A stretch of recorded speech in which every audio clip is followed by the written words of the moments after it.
Ilang dagupenyong nasunugan, nagkakasakit na sa evacuation center. Kakulangan sa supply ng gamot, nararanasan.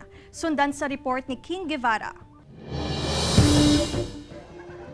Nasa halos 200 katawang nanunuluyan ngayon sa evacuation center na ito sa Dagupan City. Makikita rito ang ilang senior citizen. Sila ang mga biktima ng sunog sa Arellano Street, Barangay Pantal noong nakarang linggo.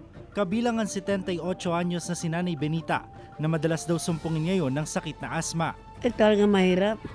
Kung mabuti pa sa bahay, kung itulong mo, gumising ka, kumain ka.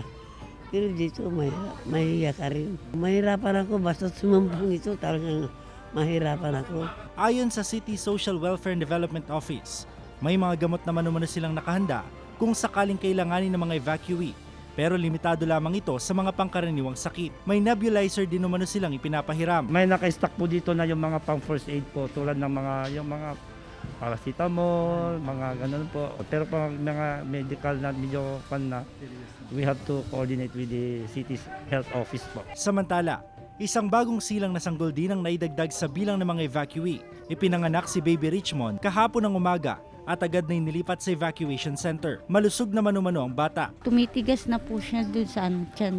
Tumubo na po ako dun sa Julis. Kasama si Henry Dumensil, King Guevara, Balitang Amiyanan.